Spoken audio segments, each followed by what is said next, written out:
Bem, gente, bom dia a todo mundo. Muito obrigada pela presença de todas e todos. Eu tenho uma notícia que não é fácil. A Lira teve uma questão de saúde ontem à noite, super em cima do evento, e infelizmente ela não vai poder estar aqui conosco. Ela já está bem, está se melhorando, então ninguém precisa ficar preocupado. Mas, enfim, ela não estará aqui, o que não quer dizer que não possamos fazer uma bela homenagem a ela, não é mesmo? Tenho certeza que ela está sentindo toda o afeto, a alegria que emana aqui do auditório. Por isso mesmo, eu convido vocês a ficarem e aproveitarem aqui amanhã com a gente. Eu sou a Yasmin Abdala, da ACT Editora, e ao lado, sob orientação do curador Rodrigo Moura, ao lado da editora Marina Dias Teixeira, participei da edição do Maria Lira, essa monografia que faz uma retrospectiva de 50 anos de carreira da Maria Lira Marx. É um livro muito especial para a gente, que foi pensado e trabalhado ao longo de 3 anos, e que agora é lançado pela ACT Editora, sob direção do Fernando Ticolá, e pela Galeria Gomide & Co., que representa a artista e é aqui representada pelo seu diretor, Tiago Gomide. Antes de começar, eu queria fazer alguns breves agradecimentos. Eu queria muito agradecer a parceria com a Galeria, em nome da editora, que resultou nesse livro, também à Livraria Megafauna e ao Teatro Cultura Artística, que nos recebe hoje, a todos os patrocinadores e apoiadores do livro, e também todos os colaboradores que, de alguma maneira, contribuíram para que esse livro tivesse hoje aqui conosco. Pessoas como o Felipe Chodin, que é o designer do livro, e assina o projeto gráfico e acaba de receber um prêmio Jabuti por outra publicação, então estamos felizes. Pessoas também como o Rodrigo Moura, que orientou toda a escrita do livro, organizou o livro, e Luciara Ribeiro, que é a autora convidada. Ambos escreveram ensaios na publicação e vão estar aqui conosco hoje, conversando um pouco sobre essa experiência. Para finalizar, eu queria agradecer algumas pessoas do Vale do Jequitinhonha que não estão aqui, além da Lira, obviamente, mas que foram essenciais para esse processo. São eles o Lori Figueiró, que é fotógrafo e amigo de Lira, a Aline Carmona, que é diretora do Museu de Araçuaí, e também a Hélia Nogueira, que é afilhada de Lira. Acho que sem a interlocução dessas pessoas teria sido muito mais difícil fazer o livro. Também queria agradecer a Frei Chico, que era um grande amigo e parceiro de Lira, e infelizmente nos deixou em janeiro de 2023, não sem antes fazer uma bela contribuição para essa publicação. A gente vai falar um pouquinho mais sobre isso já. E, gente, eu sei que todo mundo aqui veio ouvir a Lira, e para a gente tentar minimizar um pouco isso, ter um gostinho da voz dela, nós vamos exibir um documentário produzido pela Gomide & Co. em 2021, por ocasião da primeira exposição dela na galeria. E, em seguida, Rodrigo e Luciara vão bater um papo sobre o livro, mediados por mim. Tá?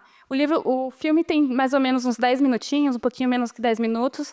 A gente vai aproveitar e já a gente volta para conversar mais. Obrigada.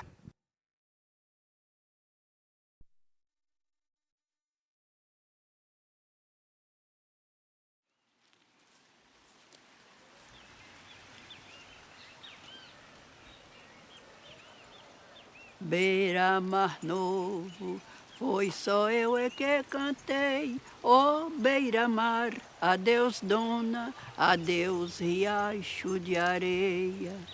Tô remando minha canoa lá pro poço do pesqueiro. Oh, beira-mar, adeus dona, adeus riacho de areia. Vou descendo o rio abaixo, numa canoa furada, beira-mar, adeus dona, adeus riacho de areia, arriscando minha vida por uma coisinha de nada. Oh, beira-mar, adeus dona, adeus riacho de areia, adeus, adeus, toma adeus, eu já vou me embora. Eu morava no fundo d'água, eu não sei quando eu voltarei. Eu sou canoeiro, tô remando minha canoa lá pro poço do pesqueiro. Oh, beira-mar, adeus dona, adeus riacho de areia.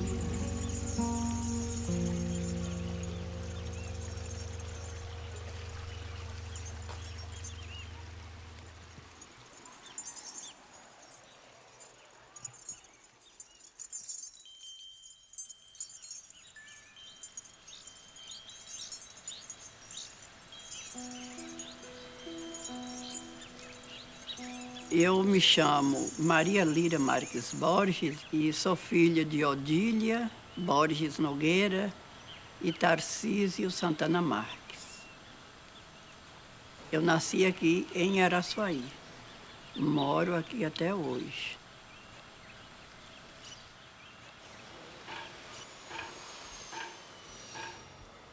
Eu nasci, minha mãe já trabalhava com a cerâmica, assim, em ocasião de Natal, ela fazia os presépios e doava para algumas famílias lá da minha rua.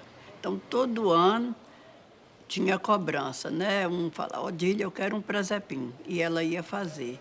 E eu fui crescendo e vendo ela trabalhar, né? Fazendo os presépios. Lá do céu vem descendo uma coroa, é a coroa da Virgem da Glória. Só que eu comecei com cera de abelha, porque meu pai era sapateiro e ele tinha bastante cera de abelha que ele passava na linha para costurar os sapatos.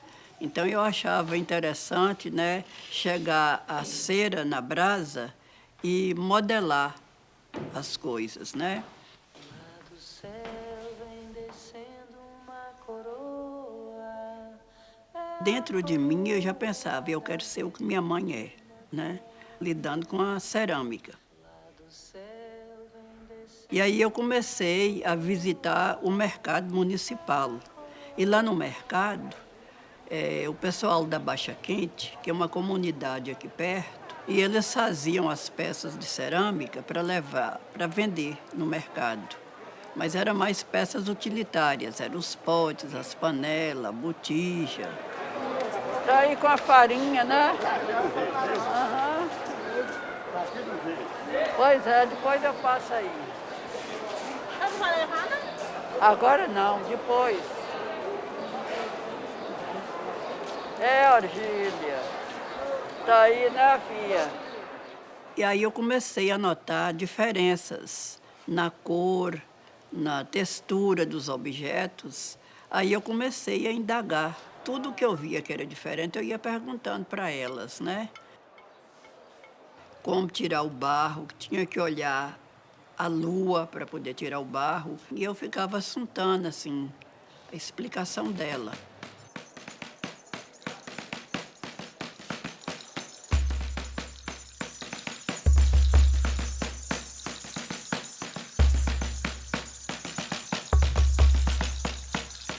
Na cerâmica, eu gosto muito, assim, de mostrar a expressão de rosto do negro e índio, porque eu tenho as duas descendências, né?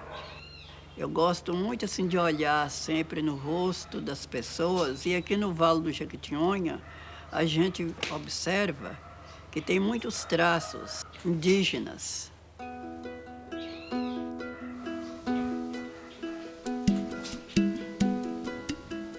E eu comecei a ver as tonalidades de terra que tinha na região. E aí eu vi aqueles cortes, né, das terras coloridas. Aí eu comecei a pesquisar para pintar a cerâmica.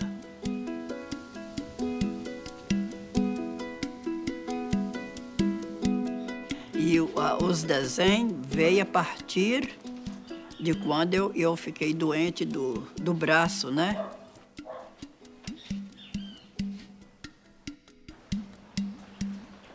O nome que eu dou para eles, meus bichos do sertão. Porque é o que está na minha imaginação, na minha cabeça. Então, às vezes, as pessoas falam, parece um veado, parece uma galinha. Eu não tive intenção nenhuma, às vezes, de fazer a galinha, de fazer o veado. É aquele bicho da minha cabeça. É por isso mesmo que ele se chama Meus Bichos do Sertão. É na hora ali que sai, né? E eu fico assim imaginando, às vezes você está numa mata e um bicho desse atrás. É tum, tum, tum, andando, né?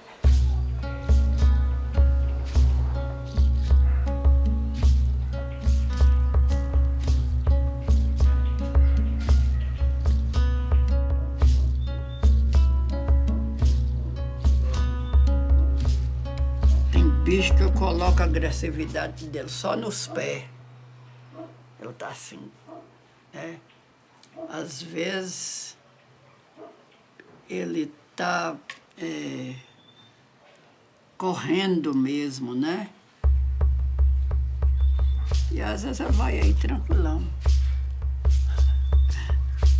A gente dá vida para isso.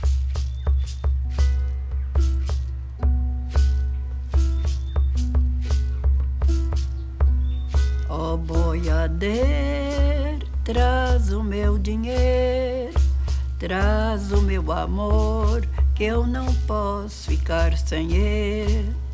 Chora, boiadeiro, ai, ai.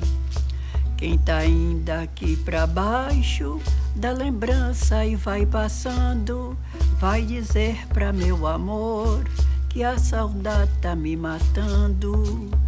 Chora, boiadeiro, ai, ai. Ó boiadeiro, traz o meu dinheiro, traz o meu amor, que eu não posso ficar sem ele. Chora, boiadeiro, ai, ai.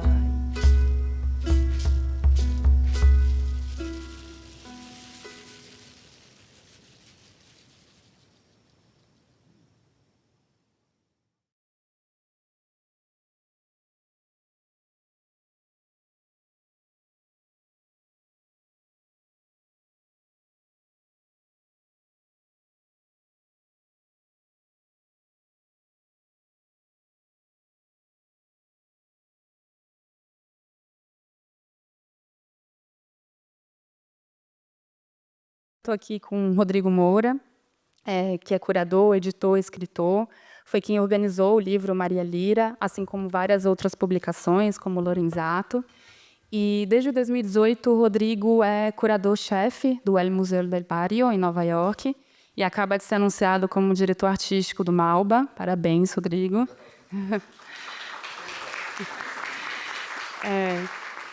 Luciara Ribeiro, educadora, pesquisadora, curadora. Tem um foco nas artes não ocidentais, sobretudo africanas, afro-brasileiras e ameríndias. Ela é professora em diversas instituições e atua como diretora artística do Ateliê Escola Sertão Negro, lá em Goiânia, do artista Dalton Paula. Então, obrigada, os dois, por estarem aqui conosco. Rodrigo, eu queria começar te perguntando, você conhece o trabalho de Lira há muito tempo, é mineiro da Gema. Como é que você vem acompanhando o trabalho dela e vendo o desenvolvimento dessa prática ao longo dos anos? Bom dia, gente. Muito obrigado pela presença de vocês aqui hoje. Como a Yasmin já disse, uma ocasião mais do que especial, né? Porque a gente está celebrando o lançamento de um livro de uma artista extraordinária, que é a Maria Lira Marques Borges, que também é a primeira monografia que se dedica a ela, né? Uma artista que tem aí, como você falou, 5 décadas de trabalho no livro, né? Desde os anos 70 até a produção atual dela, obras até 2023. Então, acho que isso é um fato, né? Para a gente comemorar muito, que é o ineditismo desse livro, né? Porque, embora... né, pesa-se aí esses 50 anos de trajetória, 50 anos também de omissão bibliográfica, né, numa certa medida, né? Então, acho que isso eu estou muito feliz de compartilhar esse momento. Agora, em relação ao fato, né, da minha relação, ou de como que eu acompanhei o trabalho da Lira, né, como você perguntou, Yasmin, eu não lembro. Acho que desde sempre. Eu fiquei pensando, né? Porque, na verdade, quando você mandou a pergunta, você perguntou quando que eu conheci e tal. E eu fiquei meio pelejando para lembrar, né? Me esforçando para ver se tinha algum momento ali.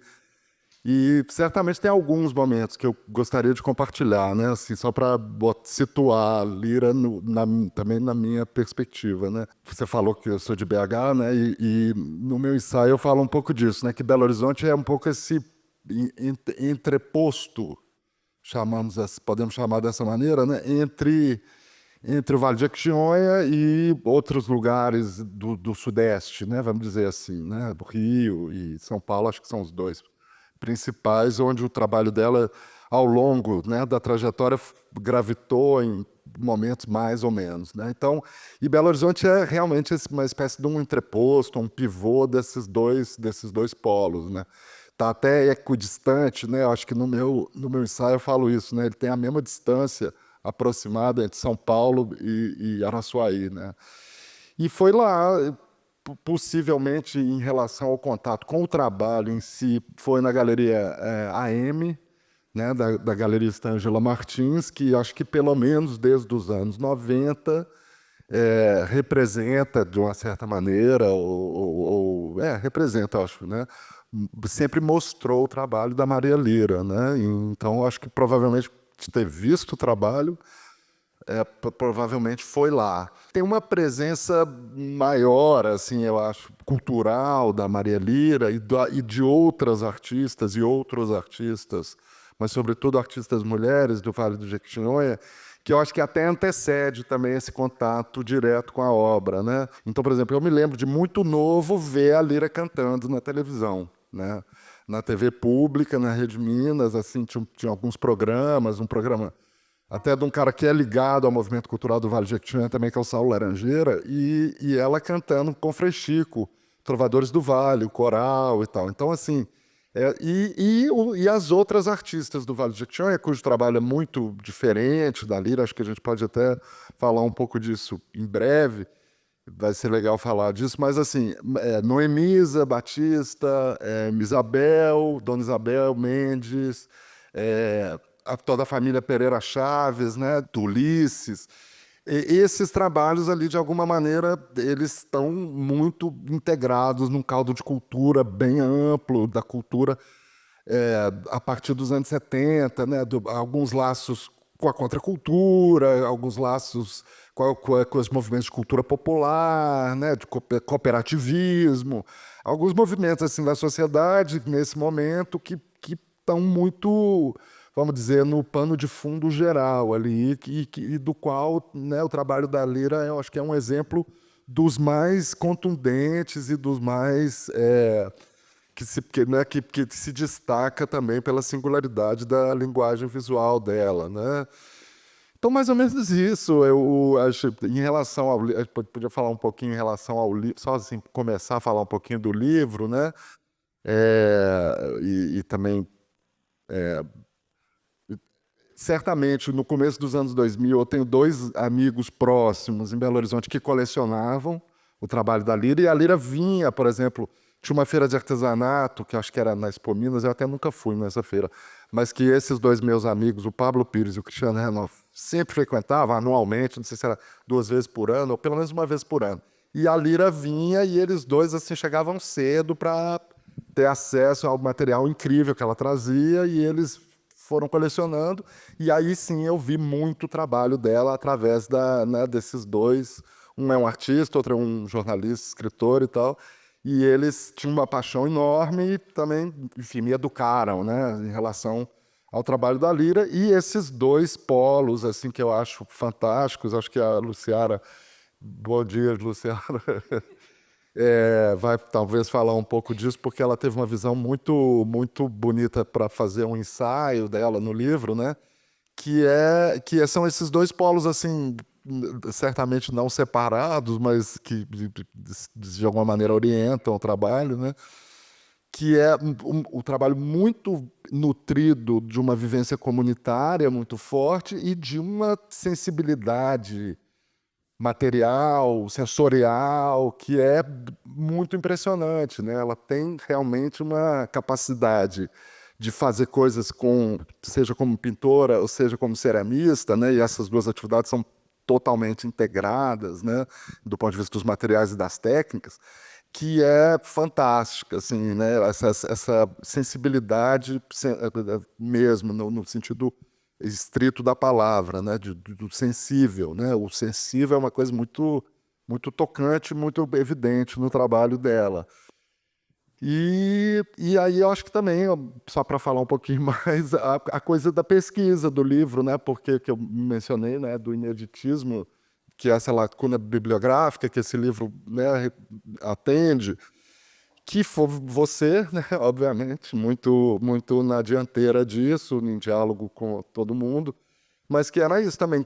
Você fez uma cronologia no livro que é muito ajuda muito a entender essa, vamos dizer, esse trânsito e essa constituição do campo de atuação da Lira por ela mesma, como ela foi criando com diversos interlocutores e parceiros ao longo de 5 décadas, integrando diversos campos, desde a pesquisa musicológica, né, que a gente viu no filme, né, a beleza dela como cantora e como uma incrível pesquisadora dessas fontes da cultura oral e musical da região dela, do Vale do Jequitinhonha, e aí a ligação dela com os movimentos sociais, com a Igreja dos Pobres, com o Frei Chico, e etc. Né? E o livro que ela escreveu em 83. Então, assim, e tem esse outro lado que eu acho que é muito importante que o livro traz, né? Que é os catálogos, as fotos, né? E a cronologia. Exatamente porque a gente queria fazer um livro que não fosse só sobre as obras dela, né? Ir até Araçuaí foi um movimento muito importante que eu tive a oportunidade de ir, assim como a Luciara, que é uma curadora nascida em Xique-Xique, na Bahia, também parte desse Brasil profundo, um pouco como é Araçuaí, né? E, Luciara, eu queria te ouvir um pouco também sobre a sua relação com a Lira a partir da feitura desse texto, como foi sua experiência lá em Araçuaí, né? Tem uns bastidores curiosos aí que a gente pode ouvir. E, enfim, bem-vinda também. Alô, obrigada. Bom dia a todas, todos aqui presentes. Enfim, né? Falar de Lira é muito especial, então, muito tocante aqui esse momento. Acho que ela se faz presente, né? Não só na fisicalidade, enfim, mas quando a gente vê ela presente o tempo inteiro. Então, saúdo Lira aqui e Rodrigo aqui, muito obrigada também. Dividir esse momento, né? A gente, a primeira vez, acho que está se encontrando pessoalmente, mas aí foram vários momentos já de diálogo. E pelo convite, né? Esse convite veio começo de 2022, final de 2022, por aí, eu acho. Por aí, E aí, enfim, né? Fiquei muito feliz com esse convite. Conhecia um pouco do trabalho de Lira, mas não muito. Enfim, já tinha visto os trabalhos. Tenho uma super amiga, uma amiga de infância, enfim, que a gente divide um pouco, né, da formação das nossas famílias, que é a avó dela de Araçuaí. Então, Araçuaí já habitava no meu imaginário, assim, por conta dessa amiga que sempre contou, né, das idas para lá no final do ano. E eu contando de Xique-Xique. Então, já entendia um pouco desses elos entre o sertão da Bahia, o sertão de Minas, né, esse Minas com Bahia ali sempre essa divisa. E para mim a ida também sempre é Xique-Xique. Eu amo viajar de ônibus, eu gosto muito mais de viajar de ônibus que de avião, enfim, porque eu gosto de olhar o caminho. Para mim é muito importante ver esse processo de chegar até lá.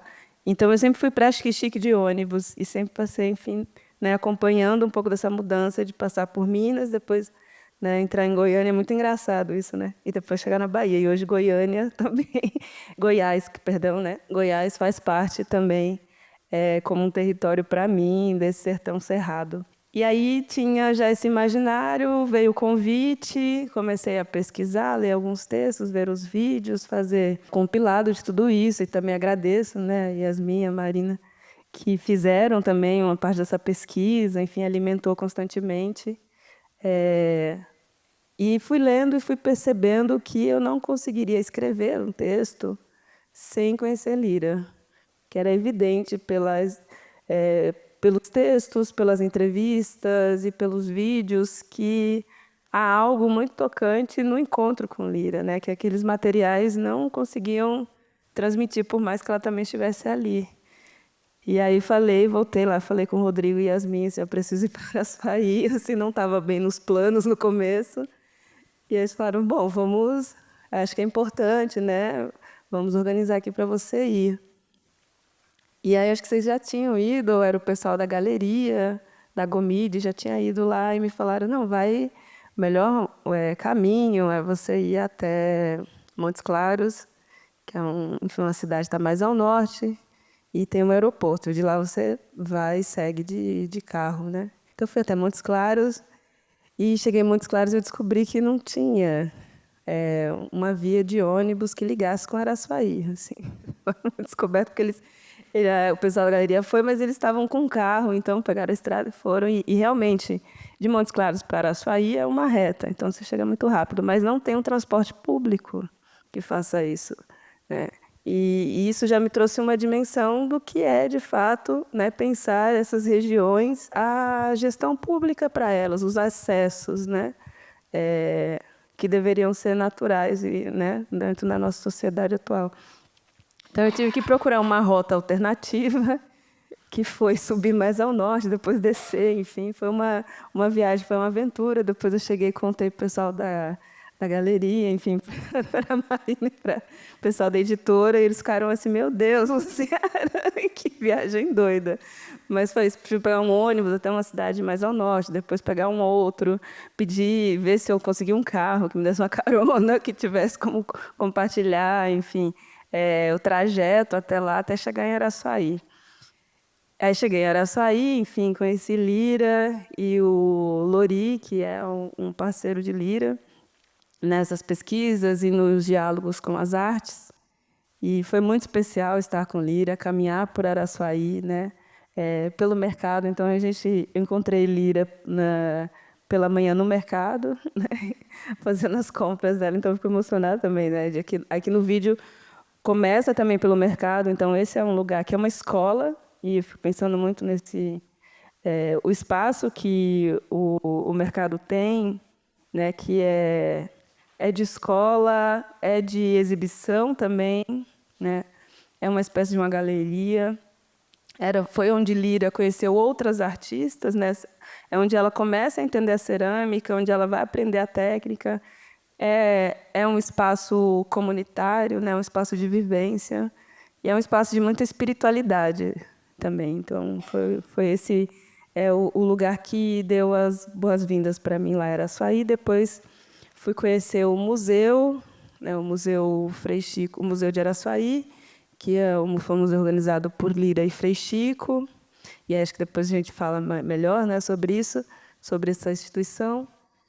E também a Igreja Nossa Senhora do Rosário, dos Homens Pretos, lá de Araçuaí, que é um outro dado que também me une à Lira, né? Aqui eu sou também parte da comunidade do Rosário dos Homens Pretos de Penha de França, aqui em São Paulo. Enfim, quem conhece, quem não conhece, convido para estar lá na Penha. E depois, à volta dessa viagem, minha passagem de retorno era na segunda-feira, então eu tinha que retornar no domingo. E domingo não tinha nenhum transporte. O transporte público em Araçuaí não funcionava no domingo. E assim, choque. No sábado eu descobri isso, eu tinha que chegar lá na segunda. E não tinha como sair da cidade, não tinha um ônibus para alugar para nenhuma cidade vizinha, não tinha.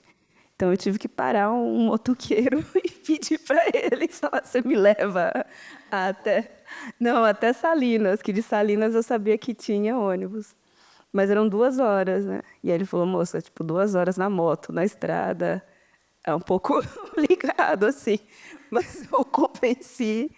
E aí falou: tá, e aí para encurtar a viagem, a gente vai pegar um atalho. E a gente pegou um atalho e foi uma viagem, me lembrou um pouco aquele filme Diários de Motocicleta, lá, o Che Guevara no meio, que era isso, assim, a gente no meio do sertão, numa moto, eu segurando na minha bolsa, minha mala, assim, e ele indo. E foram 2 horas na moto. Então a gente desceu, foi uma aventura. Cheguei em Salinas, peguei o ônibus, enfim, cheguei em Montes Claros, voltei. Mas acho que foi uma vivência, né, que é importante também para a pesquisa. Assim, para mim foi uma vivência que eu não sei se eu teria em outro lugar, e eu consegui olhar para aquele território de uma maneira, né, que essa trajetória possibilitou, que é entender essas dificuldades que ainda estão muito vivas, muito presentes, né? E que, por um outro lado, também não dá para falar dessa região, e algo que Lira coloca muito, né? Apenas pelas dificuldades, né? Então, é muito mais. Acho que no livro e nos textos, e no meu texto, assim, eu tento ressaltar muito mais uma outra Araçuaí, um outro vale, que é o Vale de Lira, que não é o vale, né, que é falado a partir enfim, né, das pobrezas, dos dilemas sociais, mas é o vale a partir das sabedorias, das encantarias, dos fazeres artísticos. Então, acho que foi um pouco desse começo, assim, dessa aventura para compartilhar com vocês. E isso virou bastidores, né, da escrita do texto. Com certeza. E acho que essa dificuldade de acesso só mostra o quanto é importante a circulação do trabalho dela por meio de um livro e por meio de exposições e, enfim, e curadores pensando, Lira também falando por si, né? Já que a gente falou do Vale do Jequitinhonha, eu queria voltar um pouco também nessa importância do território, né? O quanto ele é importante para o trabalho da Lira, tanto materialmente, né? Desde o barro que ela tira do rio para fazer as cerâmicas, as terras para fazer os pigmentos, até afetivamente, né? Espiritualmente, é um território que faz muito sentido a gente comentar aqui. Eu queria que o Rodrigo falasse um pouco sobre o Vale do Jequitinhonha, sobretudo pensando como a Lira se insere nesse contexto, pensando também outros artistas da região que você já começou a introduzir na sua fala inicial. É muito bonito, né? Acho que no filme dá para ver isso. Assim, Minas Gerais é muito bonito, né? Isso eu acho que isso todo mundo aqui pode concordar tranquilamente, né? Agora, o Vale do Jequitinhonha, especialmente, é um lugar que está na Serra do Espinhaço, né? Você falou do Sertão Cerrado, né? Então, assim, a beleza natural é uma coisa assim, realmente é um dado fundamental e essa sensibilidade, né? Eu acho que ela está diretamente ligada ao território, né? Eu acho que ela é quase uma extensão da paisagem, né? O trabalho ele não é uma representação da paisagem, né? Ele é quase um pedaço da paisagem, né? Na maneira como ela agencia os materiais e como ela fala. Eu acho sempre muito lindo, né? Essa onomatopeia, né? Dos bichos do sertão, né? Eu termino até o meu texto com ela. Tum, tum, tum. Que é isso, né? É incrível, né? O mistério que existe nisso, que no filme ela se refere, né? De estar andando no mato e os bichos tum, tum, tum. Essa onomatopeia eu acho incrível, porque é meio um mistério, né? É o direito à opacidade numa concentração incrível, né? Onomatopeica, né? Sonora, né? Eu adoro isso. E acho que isso tudo está ligado nessa sensibilidade que é muito emanada da paisagem, né? Então, isso eu acho que é um dado que eu aponto no trabalho, toda vez que eu penso nesse trabalho, né? E que, de certa forma, é diferente dos outros 3 casos, né, de artistas aqui que eu mencionei antes, da mesma região, que são artistas que realmente dobram, né, ou subvertem, talvez seja um bom termo, não sei, tem que pensar, mas a tradição de poteria tradicional daquela região. Né? Então, quer dizer, as formas, os vaseiformes, né? Os vessels, né? Meio tá na base do trabalho, ou os biscoitos, né? Tá na base do trabalho desses 3 artistas que eu falei, que é a Isabel, né? Que antropomorfiza isso, transforma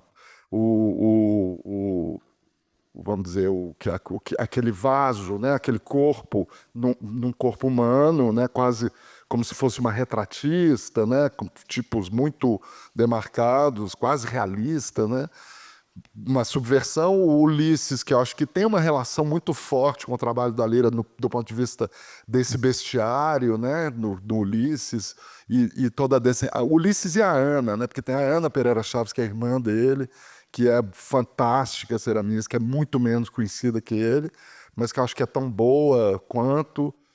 E a Noemisa, que traz aquilo para Noemisa Batista dos Santos, que morreu tem pouco tempo, que acho que é um artista assim, enorme também, que traz aquilo para um registro quase do narrativo, né? Que de alguma maneira lembra um pouco a cerâmica do Vitalino, que tem alguma, sabe, tem essa coisa do tablô, de várias figuras engajadas em atividades e tal, muitas vezes até atividades do próprio fazer artístico, né? Mas a Lira não, o que ela faz essencialmente não tem a ver com essa, vamos dizer, matriz morfológica do vaso, do vaseiforme, não tem, né? Então, assim, o que também foi uma riqueza extraordinária desse livro, que eu agradeço muito sempre, que é esse registro fotográfico feito pelo Frei Chico, né, que é um grande parceiro, um interlocutor, coautor de várias, que a Lira fez várias coisas com ele. E aí aqui, né, são fotografias que ele fez com filme, né, entre os anos 70 e 80, maior parte em PB, assim, lindíssimas imagens, né, que mostram o comecinho do trabalho da Lira em cerâmica, né? E aí você vê que o que ela está fazendo um pouco para ser bem morfológico, é uma espécie de uma placa, né? E dessa placa ela começa a levantar figuras que estão, às vezes, né, presas na placa ou que se desprendem, né? E bustos, né? Ela usa essa palavra busto, que eu sempre achei muito interessante, e daí também nascem as máscaras, né?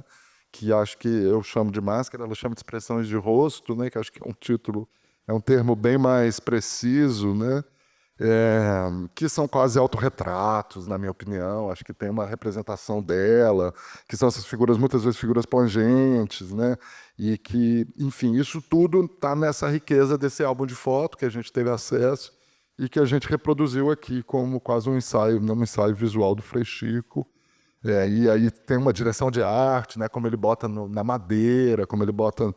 São fotos que eu acho de uma riqueza assim, incrível, como o registro fotográfico mesmo, de escultura, né? Então, isso em relação ao território, acho que tem um outro dado que me parece muito importante, né?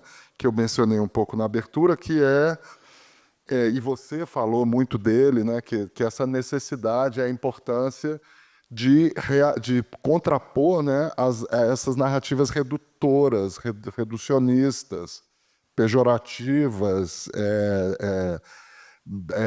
que surgiram muito dentro de um discurso político desenvolvimentista na ditadura militar. Então, quer dizer, que o Vale de Jequitinhonha é Vale da Morte, Vale da Fome, quer dizer, como se fosse uma região fadada a ter um desequilíbrio social inerente, né, que é uma coisa extremamente perversa, né, dessa narrativa, quando, obviamente, é uma região que foi espoliada, né, que está totalmente inserida no contexto da colonialidade daquela região, do ciclo do ouro e do diamante, Minas Gerais, sobretudo do diamante, que entrou em decadência por motivos da própria lógica da economia extrativista, né, que essas regiões foram sujeitas, e se isolou e tudo. Então, o trabalho da Lira, o Frei Chico, pertence a um movimento de vários artistas, né, que tem uma espécie de um epicentro com a fundação do Festivale, né, que é um grande festival de cultura, que, se eu não me engano, em 1980, mas que já vinha fermentando desde os anos 70, e que reage a isso, diz, não, olha, isso aqui é o contrário, na verdade, a nossa riqueza somos nós mesmos, quer dizer, não precisa ninguém vir aqui falar se a gente é assim ou assado, porque a gente sabe o que a gente é, e a gente sabe que a gente é de uma riqueza cultural, e é isso que nos torna tão importante, né? Então, acho que aí tem essa reconfiguração do território, né? O nome Vale vai aparecer, né? Tem, enfim, um grande contexto ali para isso tudo acontecer, mas tem esse epicentro, que são vários músicos e artistas e ativistas do campo da cultura que vão realmente reivindicar uma, um outro status para esse território, valorizando todas as práticas culturais que são a riqueza desse território, né? Acho que o rosário e o divino são duas formas fabulosas disso, né? Incríveis, né? Que onde tem uma confluência também dessa colonialidade como forma de resistência e de autodeterminação e de valorização da própria cultura. Enfim, mas certamente o território aparece aí reconfigurado e reivindicado como um valor, né?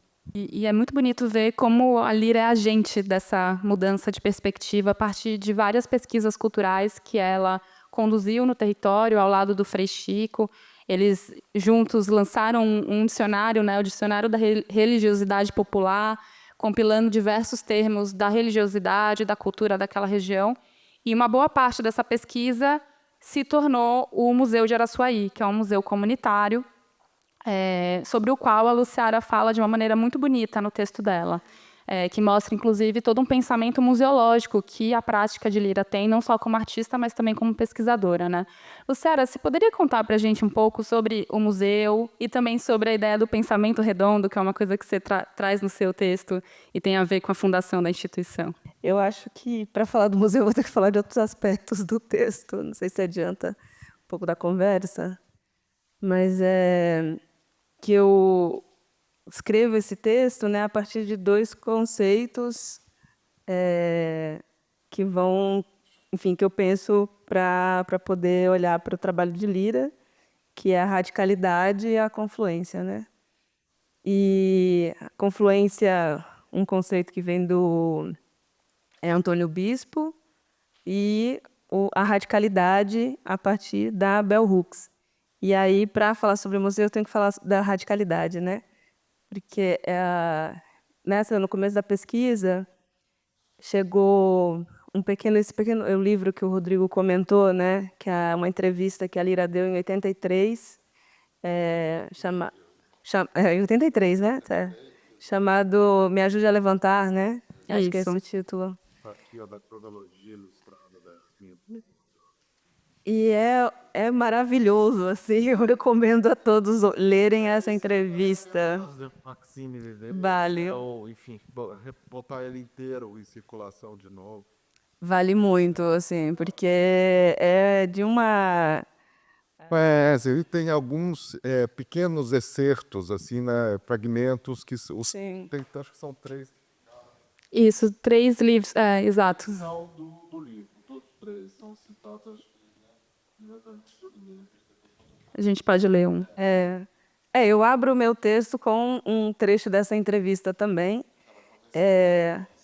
Total, assim, e foi uma entrevista que me encantou demais, assim, acho que ali eu conheci Lira, depois de ler essa entrevista, eu falei, eu preciso conhecer essa mulher pessoalmente, preciso abraçá-la, preciso falar com ela, porque eu senti um poder muito grande de conhecimento, né, amplo, assim, de conexão das coisas, de entendimento estratégico de mundo, né, que a Lira faz.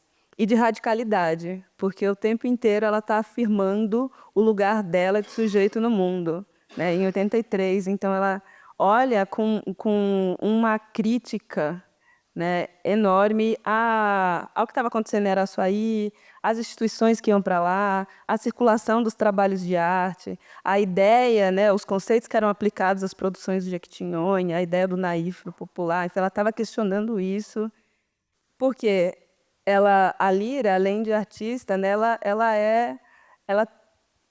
tem, enfim, né, contribuições para diversas áreas, né? Então, ela é educadora, né, é pesquisadora. Eu acho que a gente tem que escrever ainda a contribuição dela para a museologia, né? A Lira vai fazer a catalogação, né? Ela começa a fazer essas pesquisas de gravação, né, dos cantos, das histórias, né, dos saberes do Vale, e ela vai catalogar isso com muita precisão, assim, catalogação de museologia, né? Depois vai pensar a organização conceitual desses objetos, a curadoria, né, muito presente, e entender como fazer essa memória, a construção dessa memória ganhar trajetória num tempo. Né? E a ideia do museu, porque o museu vem desde muito cedo. Do museu, né? É. Também um outro aspecto do meu texto que eu quis trazer é Lira em primeiro plano. Porque muito dos textos, dos vídeos que eu via, era sempre falava Frei Chico e Lira parecia uma extensão de Frei Chico, né? Era sempre. Então, eu não queria, não que o Frei Chico não seja importante, eu acho que ele tem um lugar muito especial na vida dela, mas não era sobre ele, né? É sobre Lira. Então, a minha opção também foi focar em Lira e Frei Chico tem um lugar dele e o lugar dele fica lá, né? E entender também o porquê que muitos dos lugares deixava o Frei Chico, falava sempre do Frei Chico e deixava a Lira em segundo lugar, né? Porque a gente tem que pensar essas dimensões, né, da ordem do que é a geopolítica e a política também dos corpos, né? Então era um homem europeu, né, que vinha de uma formação acadêmica, né, que chegava ali como uma ideia de um salvador, que tinha uma noção de como se ele fosse direcionar determinadas coisas, apesar das boas intenções, né, que implicavam o seu trabalho. E Lira era colocada como se fosse essa pessoa que era guiada por ele, e nunca foi. Então, nessa entrevista, Me Ajude a Levantar, fica evidente que a Lira ela sempre foi guiada por ela mesma, né? Ela é sujeita dela, assim. E aí eu quis pontuar isso. E, para mim, o museu é um trabalho conjunto dos dois, mas que tem muito de um pensamento radical de Lira, né? Na construção, numa pesquisa e de um pensamento que vai estar em torno desse que eles vão chamar de um pensamento redondo, mas que é o pensamento afro-brasileiro. Então, Frei Chico vai olhar e aplicar esse nome, né?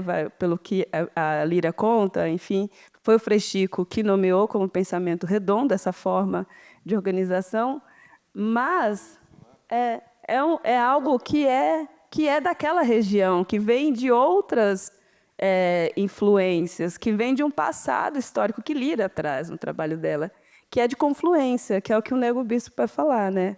Essa confluência, que esse encontro, que ele não é classificatório, ele não tem esse caráter da educação moderna europeia, né? De delimitar, de criar fronteiras entre os conhecimentos, de determinar. Então, é tudo dentro dessa lógica. Para a gente parece tudo muito misturado e confuso, mas não, é uma outra lógica de compreensão, né, e relação de mundo. E o pensamento redondo, que eram essas maneiras de conectar uma espécie de mapa conceitual, também a base para o museu, que é o Museu Escola, eles nomeiam assim também. E Lira fala, né, que o desejo deles era pensar o museu não como um lugar em que os objetos ficassem ali parados e intocados, mas que as pessoas pudessem ir lá e aprender com os objetos, né, aprender com eles, aprender a fazer, aprender sobre a própria vida dela, sobre a história, sobre os seus antepassados, sobre o seu lugar, o seu território. Então, manter o objeto vivo. Então, museu comunitário, museu vivo, um museu escola, um espaço do museu é um grande quintal, né? Trazer o terreiro e o quintal como um espaço de vivência,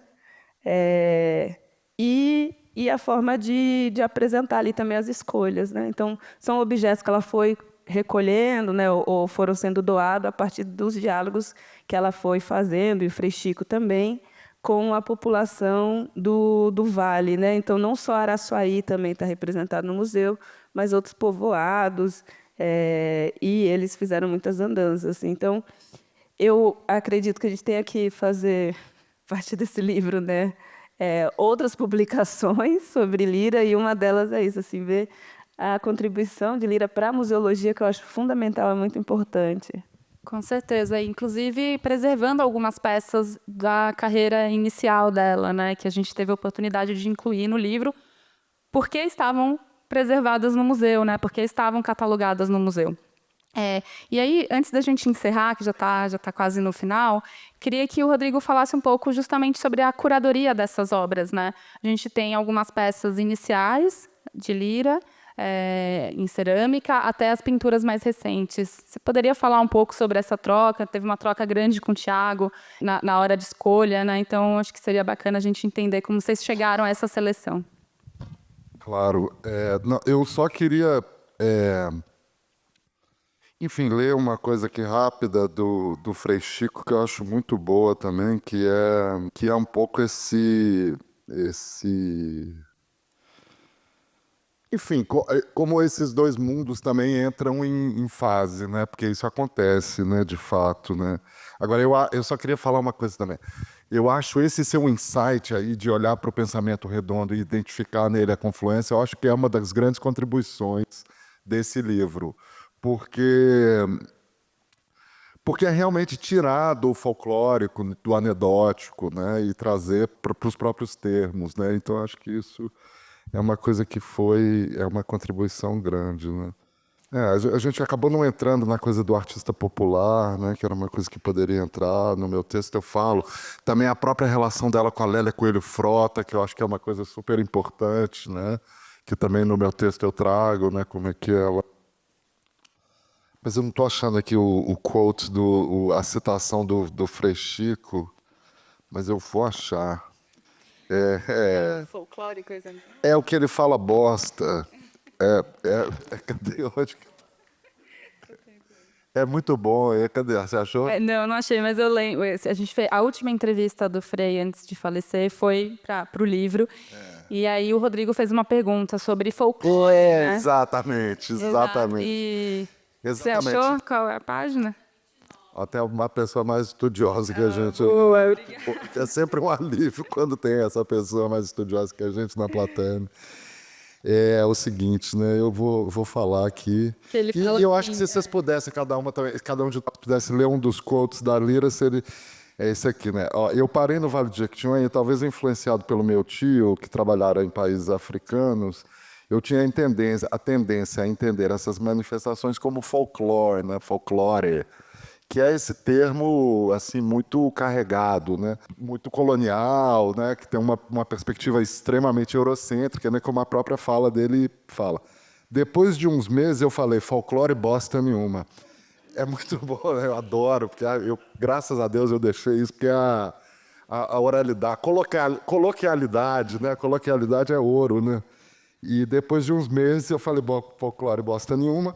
Isto é maneira do povo viver, não vamos chamar isso de folclore, né? Então, quer dizer, tem esses momentos de interpenetração dos mundos, né? Porque os mundos não são separados, né?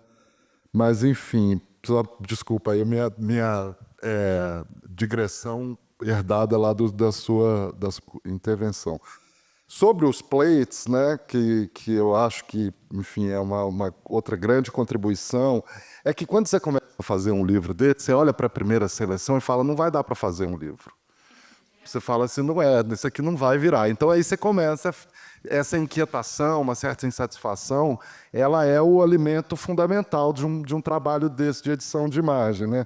As pessoas que trabalham comigo sabem que eu sou particularmente obcecado com o que o francês chama de mise-en-page, né? Como é que a gente chama isso em português? Layout, talvez. Diagramação, né? Mise-en-page, acho bem melhor mise-en-page. Colocar na página, né? Mise-en-page, mise-en-page.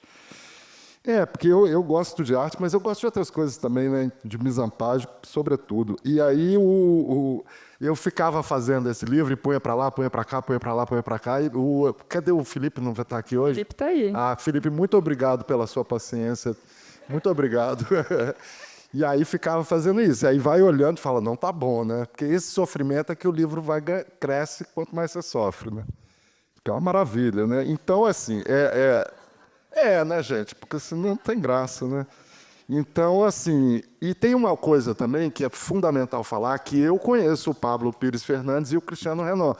Mas como esses dois, tem dezenas de pessoas no mundo, algumas delas devem estar aqui hoje ou estão em outro lugar, que têm obras também da Lira que compraram ao longo de 40 anos que a Lira mostrou esses trabalhos em contextos os mais variados, né? Então a gente foi também atrás disso, mas por um outro lado tinha um outro vetor extraordinário, que era o fato da galeria ter começado a representá-la e estimular a produção de uma artista que estava num momento extremamente maduro da produção dela. E isso, obviamente, sistematiza, né, em termos de inventário, em termos de material, em termos de circulação.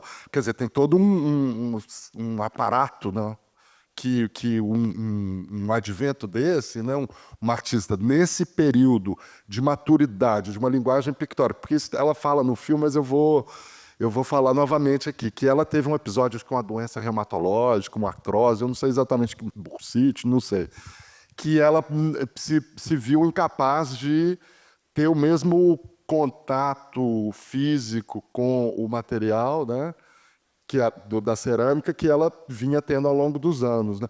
Então, nos anos 90, isso, começo dos anos 90.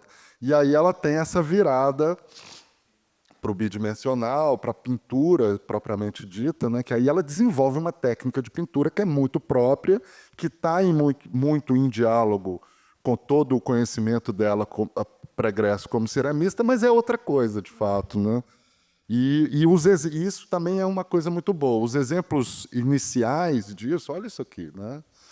Quer dizer, ela está flertando com um nível de abstração, com essa coisa dos materiais de uma maneira assim muito, muito sofisticada. E tudo isso, trabalhar com a galeria, dá uma espessura e tal.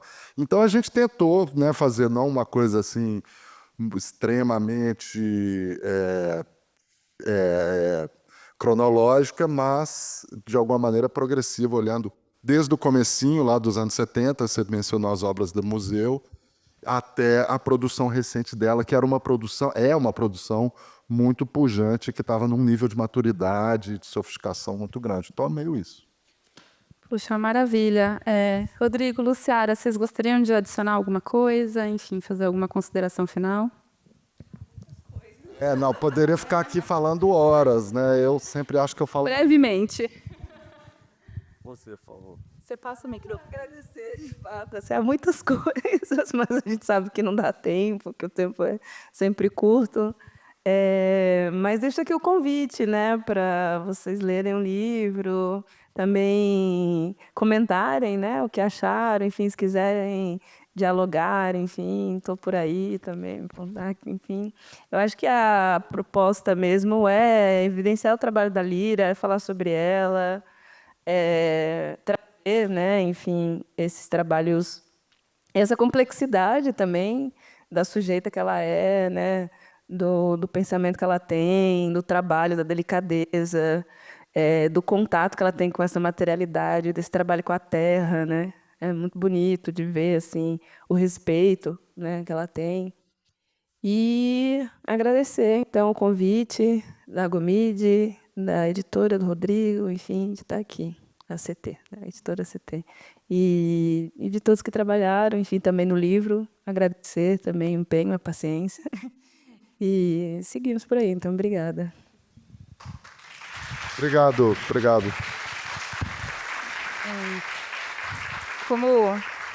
Como prometido, acho que a gente pode iniciar e terminar com a Lira, né? Antes de terminar, eu queria só convidar a todos, né? Agradecer novamente Livraria Megafauna, Teatro Cultura Artística, Galeria Gomide & Co. Enfim, convidar a todos a conhecerem o trabalho de Lira, acompanharem o trabalho de Lira, conhecerem e acompanharem o trabalho da Act Editora, do qual eu faço parte, comprarem o livro aqui ao lado, é um ótimo presente de Natal, inclusive já fica com desconto, fica a dica aí. E quero acabar com a voz de Lira, já que ela não teve a oportunidade de estar aqui com a gente. Meu povo é joia, sabe? Porque nele está a nossa sabedoria. E o que sempre falo é que, nessas pesquisas, eu aprendi muito, me enriqueci muito, e justamente com essas pessoas que muitos acham não saber nada, por não ter leitura. Mas quem tem uma vivência que lhes dá uma sabedoria muito grande. É isso, gente. Obrigada. Uhul! Lira!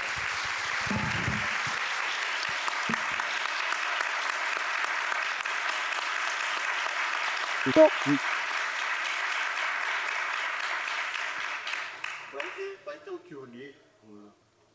Não sei, boa pergunta. Você quer falar alguma coisa? Até. Eu ia perguntar uma coisa.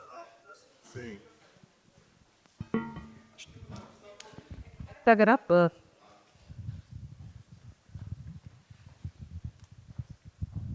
Eu queria só perguntar uma coisa muito rápida, que eu senti falta hoje, que a gente não falou. A gente falou muito das máscaras, das esculturas, das pinturas. A gente falou da passagem dela para a bidimensionalidade, mas das pedras. E eu queria perguntar para o Rodrigo e para a Luciara, mas porque a pedra está na capa do livro.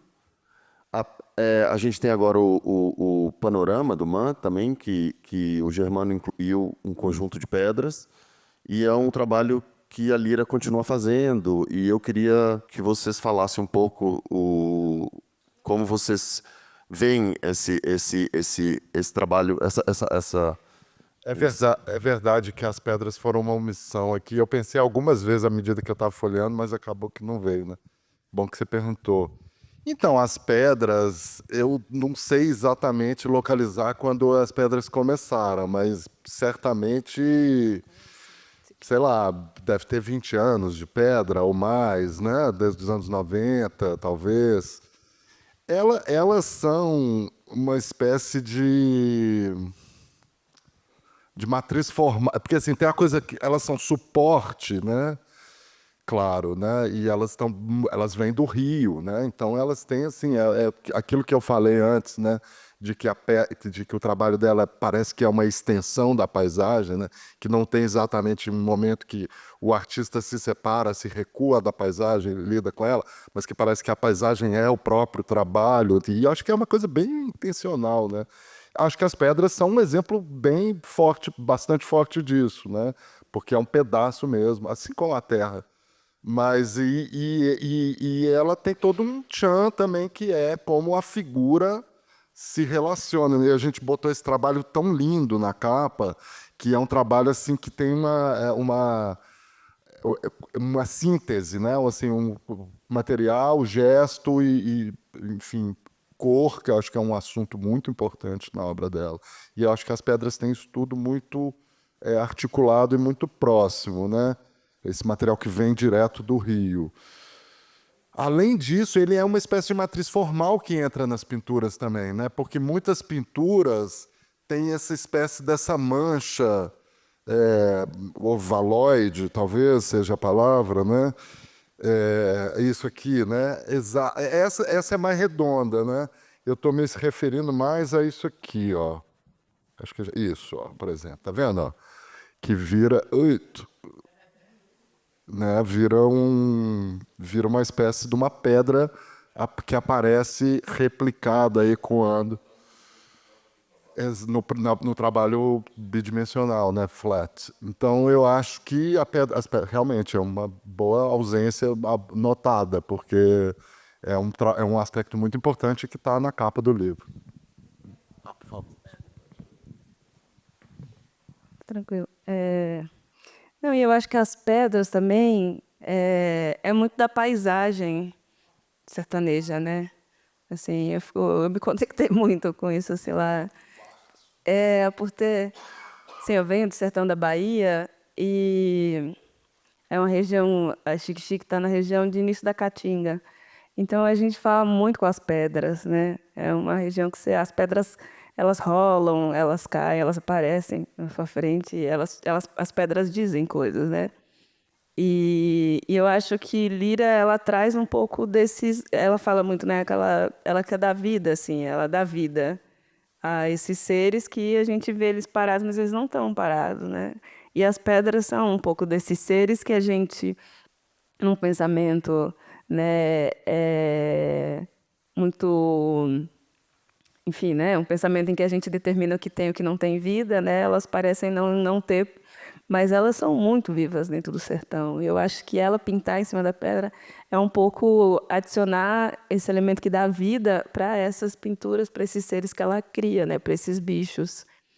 E eu me conecto muito assim com esse pensamento, lembrando também da minha experiência de sertaneja, né?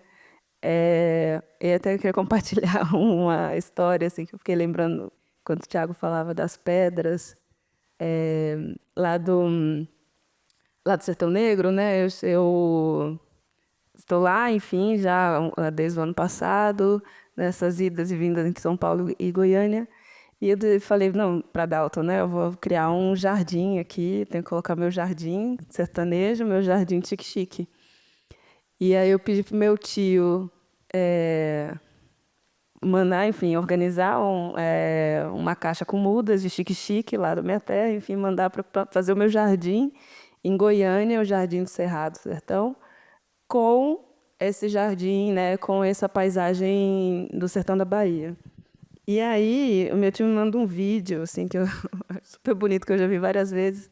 Ele lá procurando, que foi para a roça, né, para a área mais distante, pegar os chique-chiques. Chique-chique é uma planta, é um cacto, né? E aí ele começa a filmar as pedras. E aí ele me fala isso. Ele falou, ué, você só vai levar chique-chique, mas chique-chique não vive sem pedra. Você tem que levar as pedras daqui. Quais que você quer? Aí ele começa a me mostrar as pedras e fala, essa aqui é muito bonita. Aí levanta, fala assim, essa outra aqui, né? Essa outra pedra, ela estava do lado desse. Então a gente tem que, para você levar, você tem que levar o conjunto. Então, se você quiser, eu faço, enfim, pego essas plantas que estão em volta e você leva junto, não pode tirar, né? Então, eu fiquei... E aí, que eu fui pensar, né? Conversei com ele e falei, tio, eu quero as pedras, mas aí como que eu trago as pedras? Será que eu posso tirar as pedras daí? Eu fiquei num dilema também. Fiquei até pensando no que eu estava fazendo, né? De tirar os chique-chiques de lá. Eu fui pedir licença, né? Enfim, para a terra, para poder fazer isso. No final, ele montou lá a caixa, enfim, a gente conseguiu primeiro fazer o transporte das plantas, mas as pedras estão lá. E ele me fala sempre assim, ó, quando que as pedras vão, vou te cobrar que você não levou as pedras.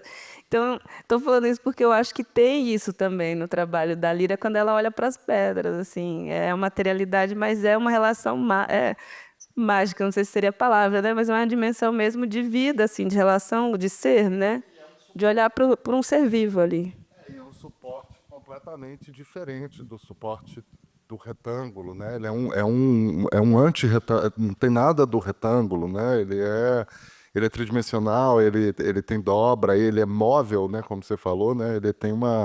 Ele anda, né? A pedra rola, né? Ela é mais viva, né? Posso falar uma poesia?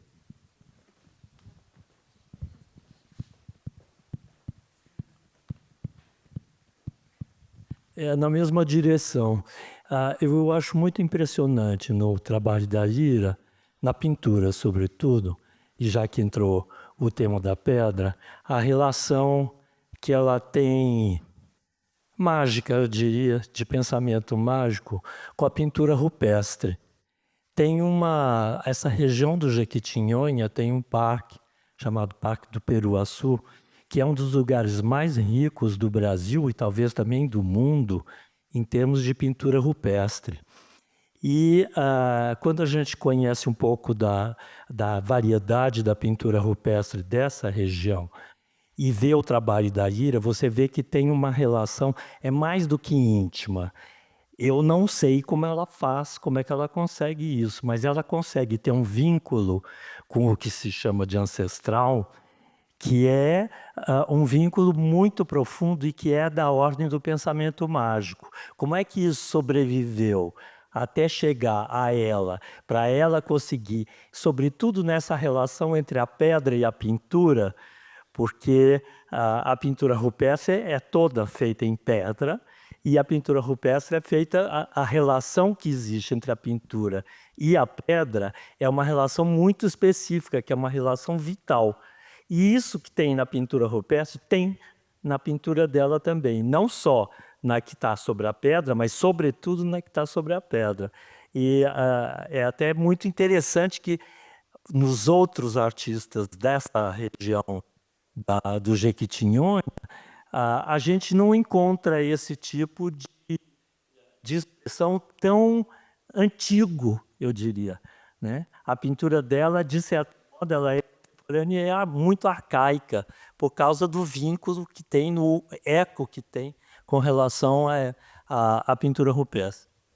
Agora, obrigado, né? Eu acho que essa contribuição assim do paredão lá do Peruaçu, assim, fundamental mesmo, né? Do uso do pigmento mineral, da iconografia, da mineralidade da pintura, né? Essa que acho que rock painting, né? Inclusive, é exatamente isso, né? Agora, eu diria que tem coisas que historiadores da arte e curadores não vão entender sobre isso necessariamente a princípio, mas, de certa maneira, não nesse texto, mas antes desse texto, eu escrevi um texto que talvez eu até goste mais do que desse, porque esse aqui é um texto de livro, eu queria que a pessoa assim, realmente tivesse uma introdução. O outro texto é um texto mais intervencionista, e eu falo também dos bestiários Machacali, né? Que os Machacalis são, quer dizer, um povo com muita presença nessa região, né? Com uma profunda relação com esses territórios, né? Um povo que tem um cinema extraordinário, né? Assim, enfim. E eu admiro esse trabalho há muitos anos. E os Machacali estão ali, né? E eles têm também a coisa dos bestiários dele, animais que não existem mais, que estão extintos há milênios, possivelmente, e que sobrevivem por meio dos bestiários, por meio dos relatos, dos desenhos. E acho que tem isso, quer dizer, que você está falando que, assim, eu não sei, é uma pena a Lira não estar aqui, desculpa, eu prometi que não ia falar isso, mas chegamos, né? Que seria perguntar para ela exatamente essa pergunta que você fez, né? E eu não sei também em que momento a pintura, a pedra surgiu, né, como suporte, porque ela não estava antes, né? Agora, eu acho muito impressionante, eu sempre me refiro de volta a essas primeiras pinturinhas pequenas, que elas são de uma potência, de uma concentração de intenção, assim, né, que são muito abstratas. E depois, obviamente, ela vai se soltando, vai ficando cada vez mais complexa, aí tem essas manchadas que eu acho que tem uma relação muito grande com o que acontece nas cheias, né? Que é uma coisa gravíssima, porque aí tem as secas e as cheias, né? Quer dizer, tudo isso são maneiras de... não são indicialidades, mas são extensões do território, nessa relação íntima. Mas certamente o paredão do Peruaçu é um assunto, de acordo.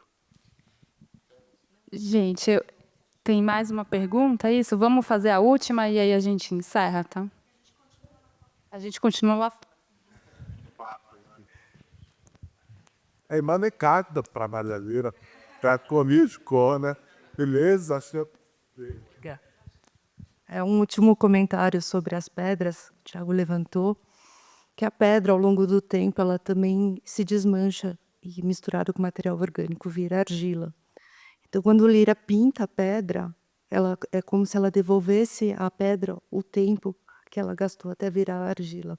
Então, o pensamento redondo, eu vejo a pedra muito como um ícone desse pensamento redondo e uma conexão com a ancestralidade, né? Então, o tempo geológico, a mão humana devolvendo ícones da história da vida sobre a Terra em cima da pedra, que um dia vai se desmanchar de novo. Então, a pedra eu vejo muito como um ícone de circularidade desse pensamento conectado com a Terra mesmo. Era só um comentário. É como se ela devolvesse um pedaço da pedra para a própria pedra.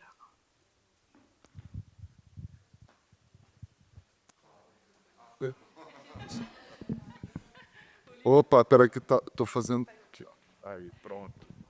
Obrigada, gente. Adorei a autogestão aqui também da conversa, foi muito bom, gestão democrática, assim mesmo. E, novamente, convido vocês a conhecerem o livro ali na livraria, com descontinho especial. E estaremos aí conversando, né, Luciara, Rodrigo, para responderem qualquer outra pergunta que possa surgir. Obrigada, viu?